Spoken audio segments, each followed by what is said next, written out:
একটা ছেলেকে চুরি করে নিয়ে কিডন্যাপ করবো। চল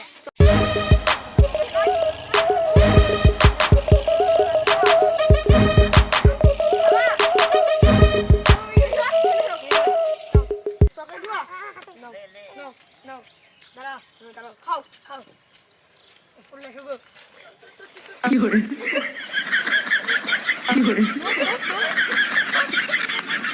বাঁচাও বাঁচাও, আমাকে ধরে নিয়ে গেল গো, বাঁচাও বাঁচাও।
হাবিলদার অ্যারেস্টি।